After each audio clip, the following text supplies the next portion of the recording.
Hi guys, welcome back to the channel. In today's tutorial, I'll be showing you how to make a yoke bustier. You can make it into a top or a dress. If you'd like to see how I made this, please watch to the end of this tutorial. And if this is your first time coming across my channel, you're welcome.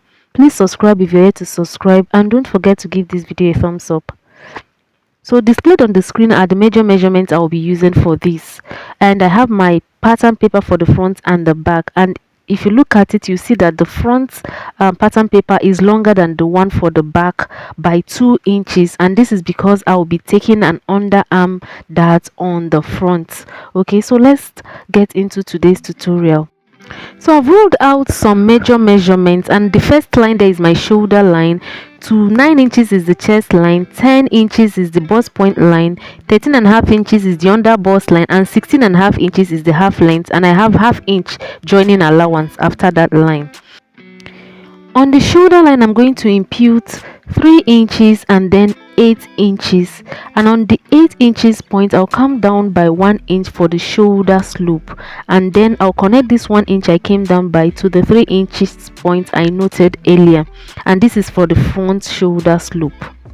Then on the shoulder line, I'm going to impute 8.25 inches, which is half of the shoulder measurement I'm working with. I'll also impute 8.25 inches on the chest line. Then I'm going to connect these 2 points together, but I'll stop at the shoulder slope line. Then I would impute quarter of the bust measurement on the chest line. I would find the midpoint of this straight line I have here, and at the midpoint I'll come in by half an inch, and with this I'll make my front armhole curve, connecting the measurement of the bust on the chest line to the half inch I came inward by, and then to the tip of the shoulder slope as I'm demonstrating. And this would be how I'll get my front armhole curve. On the bust point line, the under bust line, and on the half length, I'm going to impute half of the bust span measurement I'm working with plus half inch, because I'm adding on my allowance on the pattern. So I'll make this into a straight line and take that on either side of this line I'm just ruling. I'll take that on either side of it. On the half length, I'll take 0.5 inward of this line and 1.5 inches on the outer side. On the under bust, I'll take 1 inch inward and 1.5 inch on the outer side of this line. Okay, so I'm going to connect these points I've made. I'll connect the point on the under bust to the point on the half length.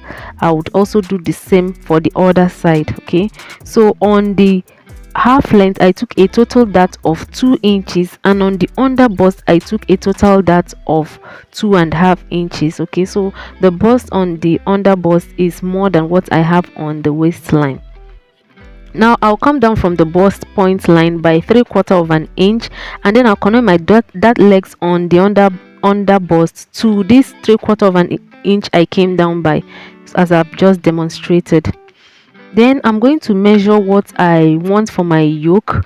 Okay, so from the shoulder line, I'm going to measure the length I want for the yoke, and I will be taking 5.5 inches from the shoulder line. So that's how long I want my yoke to be. You can make yours more. You can make it 6 or 4 and 5, depending on what you want.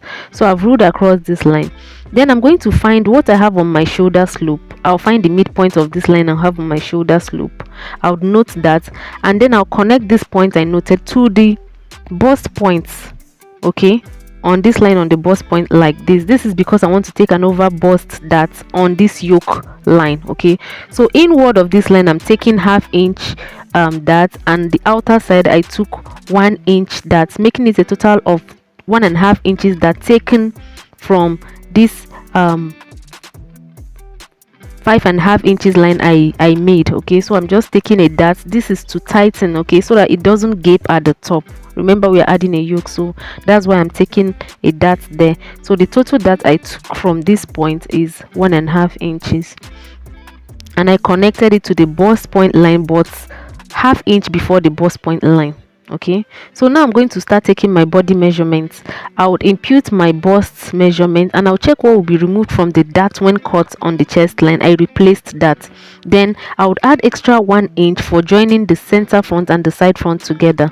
On the waist, I'm going to impute quarter of the waist measurement plus the 2 inches that will be removed from the waist, plus another 1 inch that will be used half inch to join the center front and side front together. So I've noted this point. I'm going to connect the measurement on the half length to the measurement on the chest line.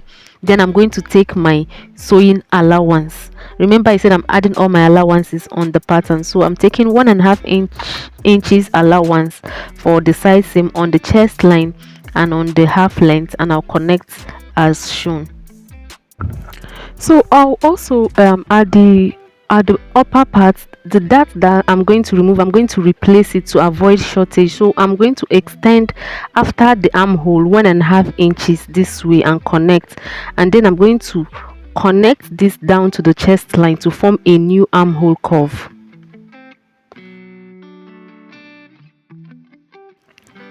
Then for the yoke, I'll decide how low I want it to be at the center part. So I'll come down from this 5.5 inches line by 2 inches. That's how deep I want it at the center. So I want it to be like a sweetheart neckline. So I'm just going to use my French curve to connect it to the dart leg, the inner dart leg, as I'm demonstrating. So after doing this, I'm also going to take the neckline of my choice. So I'll be taking so for my neck width, I'll take 3.25 and the neck depth of 3.5. So I'm using 3.25 by 3.5 for the front neckline. So after taking this, I'm also going to add half-inch joining allowance on the shoulder for joining the front shoulder to the back shoulder. So after taking this, I'm going to take the underarm dart. Remember guys, when I started, I said the front is longer by the back by 2 inches. So this 2 inches difference is going to be the underarm dart. Okay, so from the bust point, at this point I'll come down by 2 inches and then connect it to the dart on the bust line as I'm demonstrating. Okay, so I'll rule this and make sure I get it into the seam allowance as well. Okay, so this will be cut off, this would be cut off, and all these shaded parts, all these darts will be cut off. So before I cut out, I'm going to smoothen all edges of the darts, okay, so that everything will be smooth. I won't have any sharp edge along the darts, okay, along the darts region. So I'm just making sure I smoothen out everything. And also before I cut out, I'm going to make sure that my measurements are complete. So when I measure the line of this dart, I'll make sure that I have the exact measurements I have of my darts on the bust line like this. Okay, so that when I'm sewing, I won't when I cut, I won't have a shortage, and what I have, I'll connect it back to the chest line as I've just demonstrated. Okay, so I would then cut through the waist darts to enable me close up the underarm dart. So the underarm dart will be closed up, so we'll not have the sides being in pieces. Okay, so I'm just going to cut this and close up the darts. Okay, I'm going to use a sellotape to hold this together like this. Okay,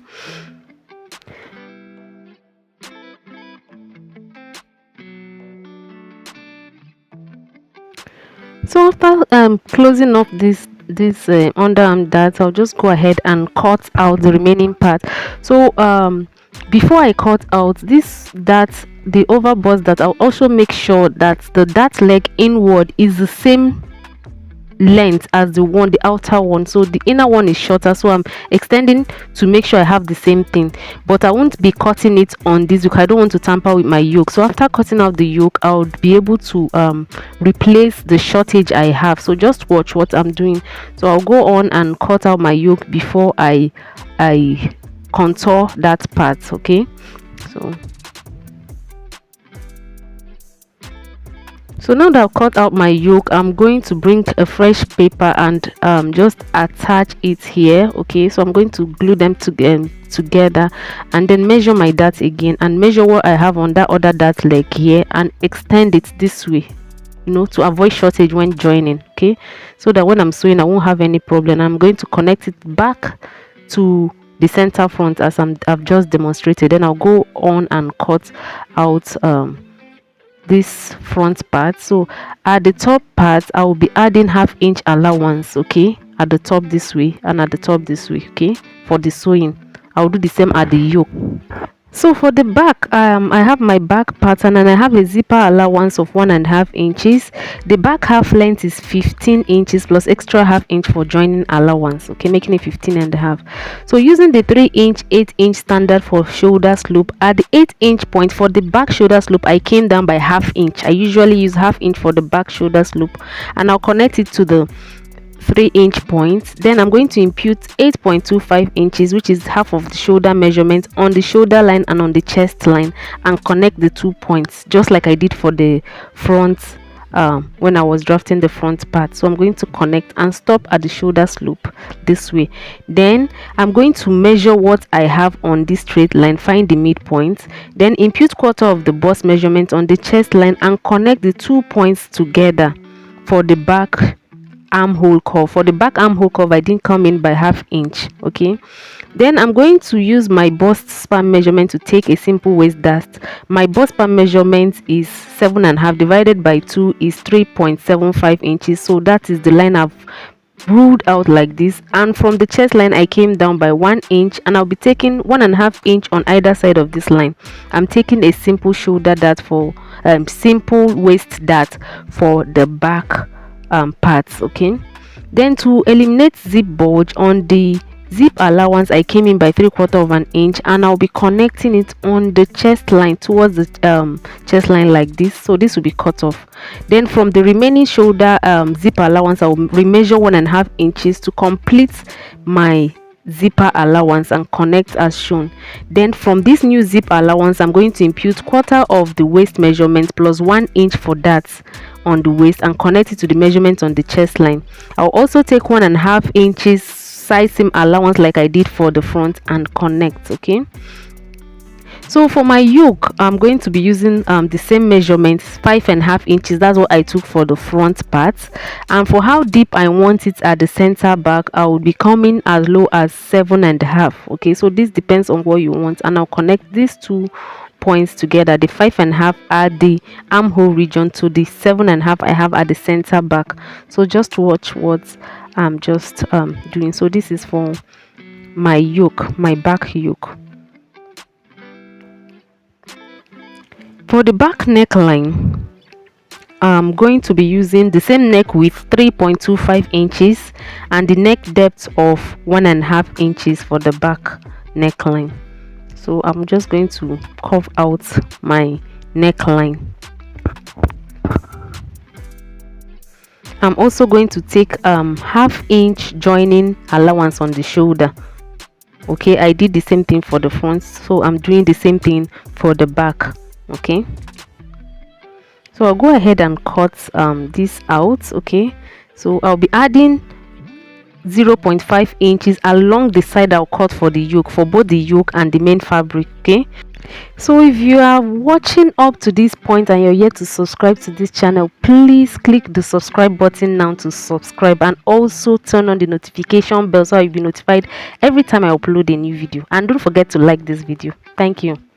So here are my patterns. I've drafted out the front and the back with their yokes. The front, center front will be cut on fold with the yoke, and the side will be cut 2 pieces.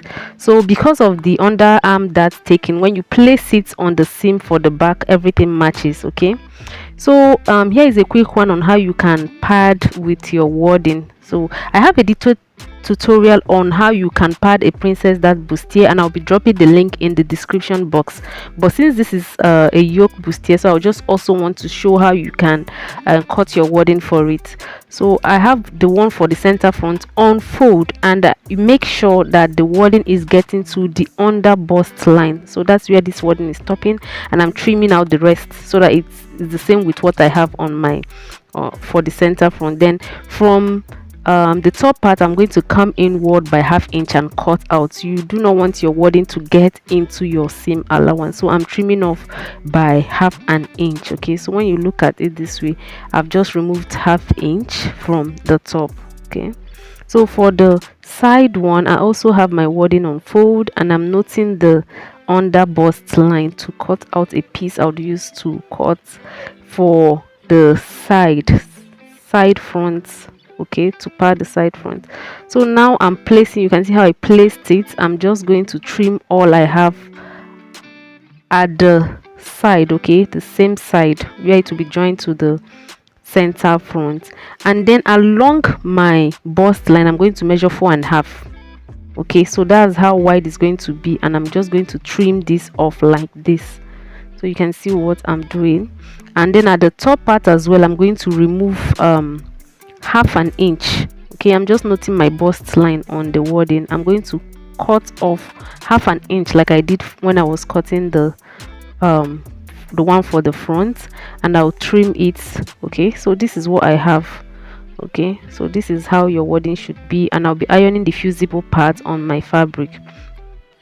I've gone ahead to cut out my fabrics and even the yoke, and I added 1/2 inch at where I'll be joining the yoke to the main fabric. So you can see I cut 2 pieces for the back, 2 pieces for the yoke and the lining. I've also cut the center front with the lining on fold, and I've cut the side front 2 pieces with their lining. Okay, so I have not cut out the yoke for the front because there's something I would like to show you. Okay, so that you cut your yoke and it sits properly on the front part. So you see this that line I have dividing the shoulder into 2. Okay, so remember that this place will be sewn together with 1/2 inch, that's 1 inch. Okay, so when you cut your yoke like this, there will be excess remaining. So what I'm going to do is take 1/2 inch on either side of this line and connect it this way to the shoulder. This because I added my allowance on the pattern, so I'm going to remove the allowance from here. Okay, so I've just taken it and I'm going to slit through this outer line like this. Okay, so I'll close this off. I'm just going to place this and close it off. That means I'm removing 1 inch from this yoke at the lower part where the yoke will be attached to the main fabric. So I'm just going to use a tape and close this off.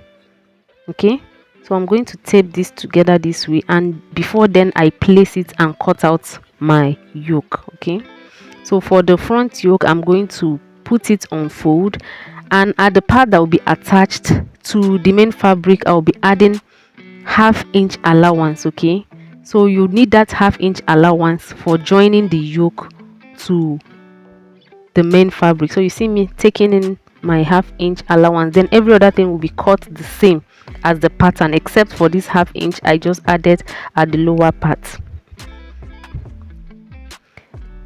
So now I have the front, everything is complete. I've ironed interfacing on all the fabric and on the lining pieces. So what I'm going to do is to join them by the center front and the side front by 1/2 inch allowance that I left for it. Okay, so I'll join starting from the lower part. That's what I'm going to do. And for the back, all I have to do is to transfer my darts to the main fabric. I'm going to just use a tracing wheel to trace out the line, the dart line, and just rule it out this way.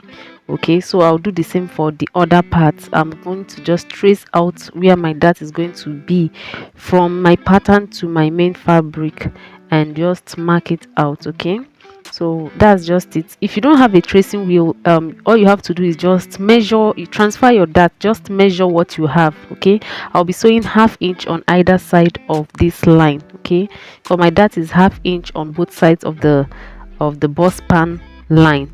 So if you don't have a tracing wheel, don't just worry, measure out and then transfer. You just measure what you have and transfer it to your fabric and just rule your dart that way. Okay, and just sew it up.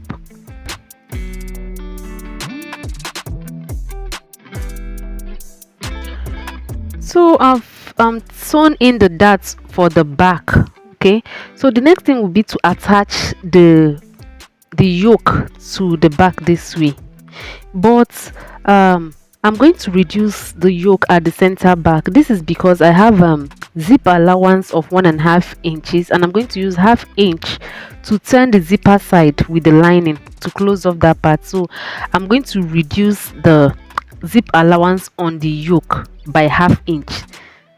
Do you understand? I'm just reducing it so that when I turn the zip part of the main fabric, it will not be excess on my yoke. So that's why I'm removing the 1/2 inch that will be used to turn the zipper parts on the main fabric. So after cutting this off, I'm then going to go on and place them this way, right side to right side. I'm going to place it right side to right side this way. You see how I placed it? Then I'm going to place my lining right side on this way, and I'm going to sew with 1/2 inch seam allowance. Okay, so after sewing, I'm just going to open it up. You see how I pinned it? I'll sew it this way, then top stitch on my lining. I'm going to top stitch on the lining piece this way, then I'll turn it back and use the lining piece to turn the sides this way. Okay, so when I do it for this one, I'll also repeat the same thing for the other one.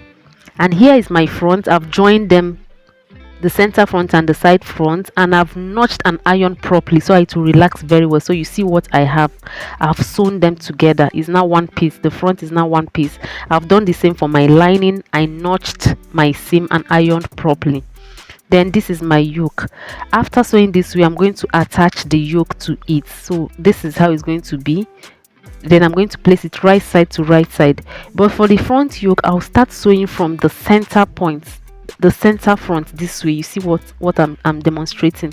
So I'll sew one side first from the center front, then I'll flip it to the other side and sew the other side. That way it's easier for you, especially if you're a beginner. I think it's easier for anybody to sew this way. So I'm going to notch the center front by 1/2 inch. This even makes it easier to attach the yoke because this is a sweetheart neckline. So I just notched the center front, so I'll pin them right side facing each other. I'll start from the mid center front and sew one side, and then to the other side. Then I'll use the lining to turn that point and also the sides. So here is the back piece. I've attached the yoke and I've turned with the lining, so you can see what I have. I'm going to turn this one to the right side so you can see what I have. So when after attaching the yoke to this and turning with lining, I'll go and iron properly so everything relaxes very well. Then I'm going to use a bias tape to tidy up the neckline. So here is my front. So this is what I was explaining. I've sewn one side, then I'm going to turn this other way and pin the yoke to this other side. From the center front, I'm also going to sew towards the armhole of the other side. This way it's actually easier to attach this. After that, I'll use the lining to turn these points and also the sides. Okay, so here I've done everything. I've used bias to tidy the neckline for both the front and the back, so you can see what I have. Everything is neatly attached and is neat inside and outside, and I'm going to join them by the shoulder, by the 1/2 inch allowance I left for it. I'll hold the shoulder front and back by the shoulder. I'll take my measurement for the sides. Then if you're attaching a peplum to yours, you go ahead and attach a peplum. If you're making a dress like me, then you go on and attach your skirt piece to this and then install your zipper. So guys, I've attached my skirt to this, so I made a dress. So this is what I have. I've installed my zipper as well. So for this skirt, I have the slits. I made a dress with a slit in front. Okay, and I have a video on how you can make a skirt with front slits in front. So I'll be dropping the link to that video in the description box in case you want to make something like what I have here. So guys, we've come to the end of today's tutorial. Please don't forget to like this video, subscribe if you're yet to subscribe to my channel, turn on the notification bell so you'll be notified every time I upload a new video. And I have a playlist on different bustiers, so you can check that out in case you want to make any of the styles there. See you in my next video. Bye.